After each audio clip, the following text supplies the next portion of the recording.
Demonstrasi mahasiswa menolak rencana kenaikan harga BBM di gedung DPR 30 Maret lalu tak hanya menyisakan kerusakan bangunan, tapi juga korban luka.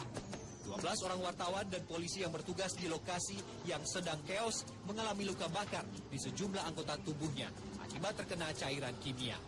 Kulit yang terkena cairan ini bahkan melepuh dan meninggalkan bekas seperti luka bakar.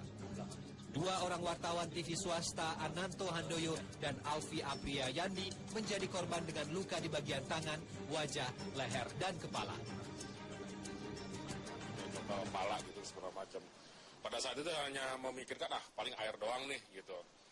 Nah begitu saya mengikuti maju ke depan untuk melanjutkan pengambilan gambar, tiba-tiba kok terasa sekali panas gitu.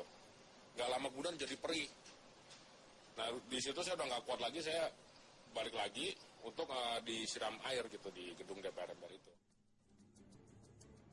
Tak hanya wartawan, 3 orang anggota kepolisian juga mengalami luka melepuh di bagian tangan dan muka. Terlepas dari apapun motif yang melatar belakangi penggunaan cairan berbahaya ini dengan tidak bertanggung jawab, sangat mengancam keselamatan orang lain. Sifat cairan yang mudah menyebar membuat korban yang jatuh menjadi cukup banyak. Sebenarnya, cairan kimia apakah yang memiliki potensi melukai kulit manusia bila terkena langsung? Beberapa dugaan muncul, diantaranya adalah cairan kimia H2SO4 atau asam sulfat, HCl atau air keras, serta bromida yang biasa digunakan sebagai bahan pemproses biji mineral, sintesis kimia, dan pengolahan air limbah. Asam sulfat terbilang zat yang cukup keras efeknya bagi kulit manusia. Bila terkena langsung, kulit akan mengalami luka bakar yang cukup serius. Jika didiamkan, bahkan bisa merusak jaringan kulit hingga tembus ke daging. Asam sulfat itu sifatnya korosif ya, jadi kalau terkena benda yang organik, jadi organik itu yang berasal dari makhluk hidup, bisa kayu atau tubuh kita atau kain atau kertas itu, dia langsung membakar.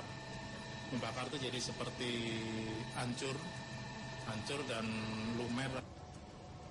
Dalam percobaan di laboratorium, H2SO4 atau asam sulfat, HCl atau air keras, dan bromida menunjukkan reaksi cukup keras pada media kertas yang ditetesi ketiganya.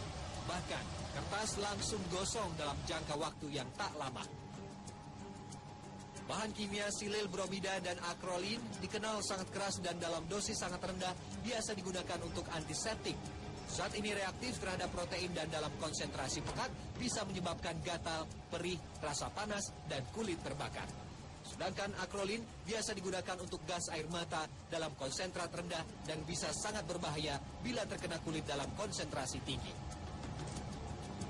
Peredaran bromida dan akrolin sebenarnya diawasi sangat ketat dan hanya bisa didapatkan oleh kalangan tertentu dengan izin khusus. Sementara asam sulfat dan HCl yang berguna untuk pembersih karat pada logam dan penghilang kerak lantai kamar mandi memang sudah ditemukan di toko bahan kimia. Tim Liputan Trans 7.